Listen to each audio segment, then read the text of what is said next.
ప్రపంచంలోనే అద్భుతమైన ప్రదేశాల్లో ఒకటి హిమాలయ పర్వతాలు. కానీ ఇప్పుడు ఈ మంచు కొండల కింద ఓ టైం బాంబ్ ఉందని తెలుసా?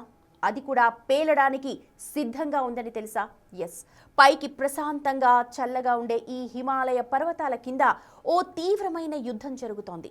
ఖండాలను చీల్చే టెక్టానిక్ ప్లేట్ల మధ్య రాపిడి ఇప్పుడు టెన్షన్ పెంచుతోంది.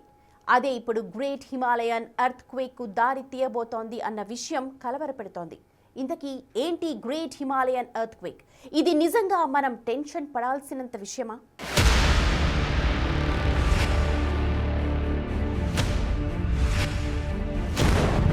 హిమాలయాలు డేంజర్ బెల్స్ మోగిస్తున్నాయా?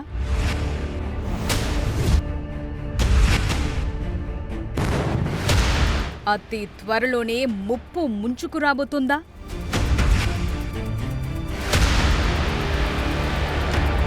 హిమాలయాల కింద ఉన్న టెక్టానిక్ ప్లేట్స్ కదలనున్నాయా?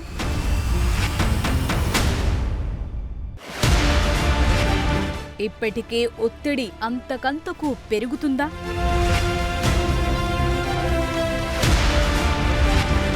ప్రశాంతంగా నిర్మలంగా కనిపించే హిమాలయాలు ఇప్పుడు నివురుగప్పిన నిప్పులా మారాయంటున్నారు సైంటిస్టులు. రీసెంట్ గా జపాన్లో 7.6 తీవ్రతతో జపాన్ను వణికించింది కదా. ఇప్పుడు భూకంపం తరువాత అందరి చూపు హిమాలయాలపై పడింది. మన దేశానికి ఉత్తరాన ఉన్న హిమాలయ పర్వతాలు మన దేశానికి ఓ పెట్టని కోట. కానీ ఇప్పుడిదే మంచుకూట కొత్త ప్రమాదాన్ని సృష్టించబోతుందని చెప్తున్నారు సైంటిస్టులు. హిమాలయాల కింద ఓ టైం బాంబ్ ఉందని, అది ఎప్పుడు పేలినా భారీగా జన ఆస్తి నష్టం తప్పదని అంటున్నారు.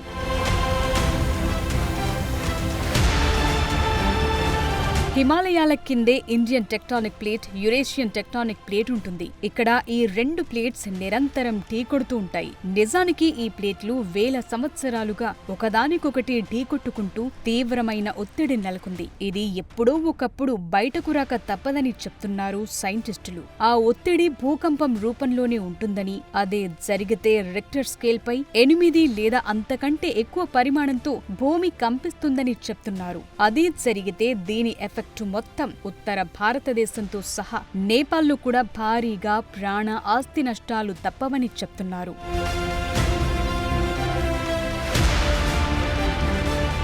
ఇటీవల జరిగిన దేశ భూకంప రిస్క్ జోన్ల మ్యాపింగ్ మరో కొత్త విషయాన్ని వెలుగులోకి తీసుకొచ్చింది. భూకంప జోన్ రూపురేఖలను బ్యూరో ఆఫ్ ఇండియన్ స్టాండర్డ్స్ తాజాగా సవరించింది. అత్యధిక రిస్క్ తో కూడిన జోన్ 6 ను కొత్తగా ఏర్పాటు చేసి హిమాలయ ప్రాంతమంతటిని దాని పరిధిలోనే చేర్చింది.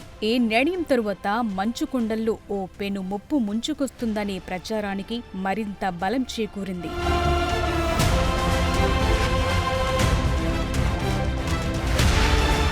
ఇప్పుడు ప్రపంచవ్యాప్తంగా జరుగుతున్న పరిణామాలన్నీ కూడా కాస్త టెన్షన్ పెడుతున్నాయనే చెప్పాలి. ఇటీవల ఇథియోపియన్ అపార రీజియన్లో హేలీ గుబ్బి అగ్నిపర్వతం బద్దలైంది. 500 మీటర్ల ఎత్తులో ఉన్న హేలీ గుబ్బి అగ్నిపర్వతం 12,000 సంవత్సరాల తరువాత పేలింది. ఎక్కడో ఆఫ్రికా దేశమైన ఇథియోపియా నుంచి అగ్నిపర్వతం తాలూకు బూడిద మేఘం భారత్ మీదుగా ప్రయాణం చేస్తూ చైనా వరకు వెళ్ళింది.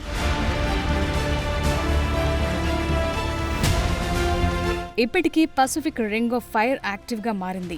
మన భూమిపై ఎక్కువగా భూకంపాలు సంభవించే ప్రాంతం రింగ్ ఆఫ్ ఫైర్. పసిఫిక్ మహాసముద్రం చుట్టూ ఉండే ఈ విశాలమైన రింగ్ ఆఫ్ ఫైర్ ప్రాంతం Chile, Peru, Mexico, America, Canada, Russia, Japan, Taiwan, Indonesia, Polynesia ప్రాంతాల్లో విస్తరించి ఉంది. అయితే దీనికి ఎక్కువగా ఎఫెక్ట్ అయ్యేది మాత్రం జపాన్ అనే చెప్పాలి. గతంలో భారీ సునామీలకు ఈ ప్రాంతం కేరఫ్ గా ఉండేది.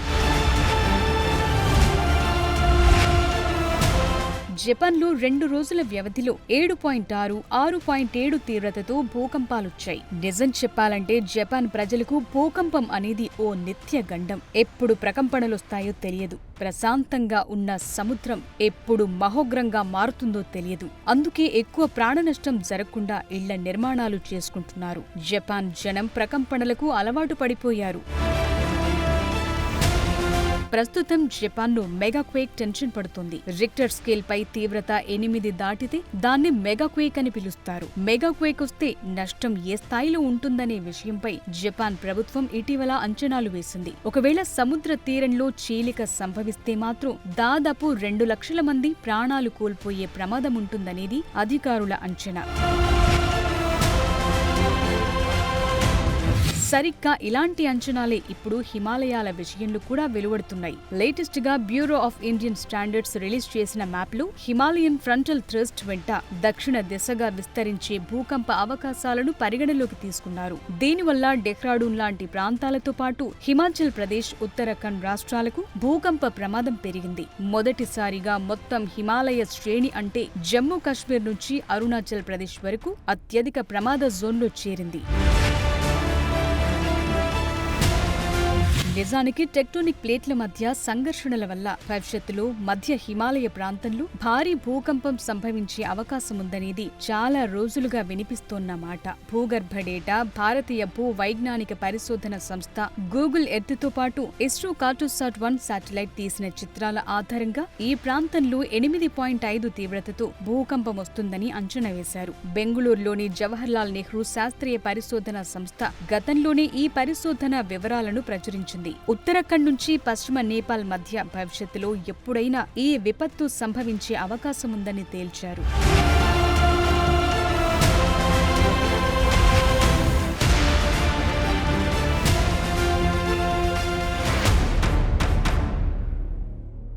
ఈ మంచు కొండల్లో ప్రకంపనాలు కొత్తేమీ కాదు. కానీ ఇప్పుడు సైంటిస్టులు ఇస్తున్న వార్నింగ్స్ మాత్రం అంత లైట్గా తీసుకునేటట్టు కనిపించడం లేదు. నిజంగానే సైంటిస్టులు హెచ్చరిస్తున్నట్టు జరిగితే జరగబోయే పరిణామాలేంటి? మనం ఆ ముప్పును ఎదుర్కొనేందుకు సిద్ధంగా ఉన్నామా? ఈ టైం బాంబ్ పేలేందుకు ఎగ్జాక్ట్గా ఎంత సమయం పట్టే అవకాశం ఉంది? Let's watch.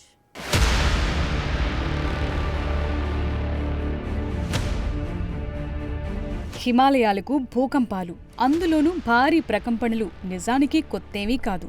1934లో ఏకంగా 8 తీవ్రతతో సంభవించిన భూకంపం బీహార్ మీదుగా నేపాల్ దాకా ఓ బీభత్సం సృష్టించింది. ఇక లేటెస్ట్ గా చూసుకున్న 2015లో నేపాల్లోని హిమాలయన్ రీజియన్లో 7.8 తీవ్రతతో వచ్చిన భూకంపం అక్కడ భారీ జన, ఆస్తి నష్టాలకు కారణమైంది. ప్రస్తుతం హిమాలయ ప్రాంతంలో 54 ఎర్త్క్వేక్ అబ్జర్వేటరీలు కూడా ఎప్పటికప్పుడు హిమాలయన్ రీజియన్లో భూకంపాలను పర్యవేక్షిస్తున్నాయి.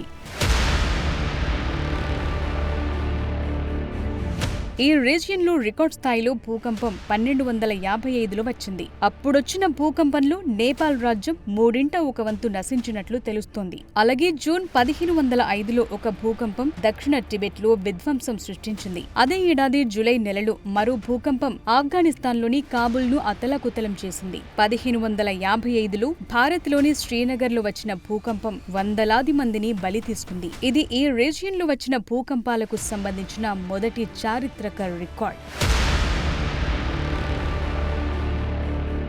ఒక్కసారి చరిత్రలోకి వెళితే కొన్ని కోట్ల సంవత్సరాల క్రితం భూమి మీద ఖండాలు ఇప్పటిలా ఉండేవి కాదు. అన్నీ కలిసి దగ్గరగా ఉండేవి. దాన్ని పాంజియా అని పిలిచేవారు. ఈ ఖండాలు క్రమంగా ఒకదానికొకటి దూరంగా జరుగుతూ సుమారు 15 కోట్ల సంవత్సరాల క్రితం 2 మహాఖండాలుగా విడిపోయినట్లు తెలుస్తోంది. ఈ మహాఖండాలే గోండ్వానా ల్యాండ్, లారేసియాగా ఏర్పడ్డాయి. అయితే ఇప్పటి భారత భూభాగం ఒకప్పుడు గోండ్వానా ల్యాండ్ లో ఓ చిన్న భూపలకంలా ఉండేది. అది లక్షల సంవత్సరాల పాటు అలా నెమ్మదిగా జరుగుతూ ఇప్పటి ఆసియాలో మరో భూఫలకాన్ని గట్టిగా ఢీకొట్టడంతో హిమాలయాలు ఏర్పడ్డాయి. ఆ స్థానంలో గతంలో తెసిస్ సముద్రం ఉండేదని చరిత్ర చెప్తోంది.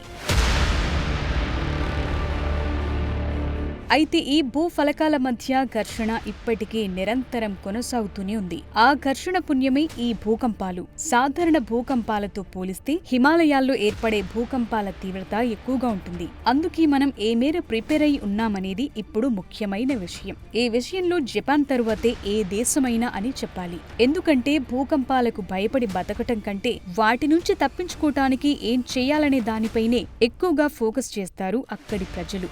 చిన్నప్పటి నుంచే పిల్లలకు ఎర్త్క్వేక్స్ పై పాఠాలు చెప్తున్నారు. డ్రిల్స్ నిర్వహిస్తూ అవగాహన కల్పిస్తున్నారు. ఉన్నట్టుండి అలార్మ్స్ మోగించి వెంటనే విద్యార్థులందరూ బెంచ్ల కింద దాక్కోవాలని చెప్తుంటారు. ఏదో రెగ్యులర్ ప్రాక్టీస్ అక్కడ.